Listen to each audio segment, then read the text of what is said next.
Il-President ta' Malta, Dr. George Vella, qal li se jkun qed jaħtar 4 maġistrati ġodda wara li saret sejħa pubblika mill-Ministru għall-Ġustizzja Edward Zammit Lewis. L-4 maġistrati l-ġodda huma Dr. Noel Bartolo, Dr. Leonard Caruana, Dr. Lara Lanfranco u Dr. Elaine Merċiqa.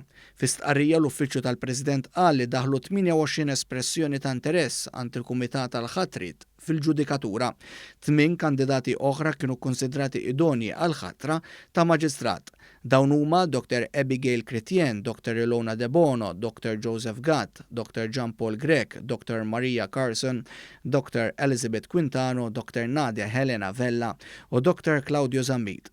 Waħda mir-riformi kostituzzjonali ewlenin li twettqu fl-aħħar sena kienet tinkludi r-riforma fil-metodu tal-ħatra ta' imħalfin u maġistrati ġodda.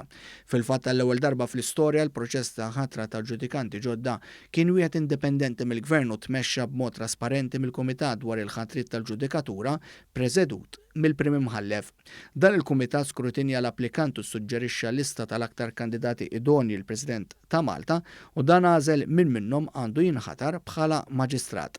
Dawn il-maġistrati l-ġodda mistennija jieħdu l-ġurament tal-ħatra propju ftit tal-ġimgħat wara li l-Qorti Ewropea tal-Ġustizzja iddeċidiet li Malta ma kisritx il-liġi fil-ħatrit tal-ġudikanti. Minkejja li l-Prim Ministru reħa l-poter min idu s-sistema m'għadix kif kienet qabel anki taħt amministrazzjoni preċedenti fejn il-Prim Ministru kien jaqbad u jażel u lil min jaħtar ġudikant, il-Qorti Ewropea għall-Ġustizzja remarkat li l-Prim Ministru jista' jkollu il-poter li jaħtar ġudikant. Dan minkejja li f'Malta mhux il-każ, riżultat tar-riformi li wettaq il-Gvern immexxi mill-Prim Ministru Robert Abela.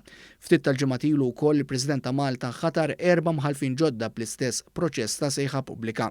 Intant brabta mal-ħatra tal-4 maġistrati ġodda, il-Ministru għall-Ġustizzja Edward Zammit Lewis innota t-tisħiħ fuq il-Bank tal-Ġudikatura.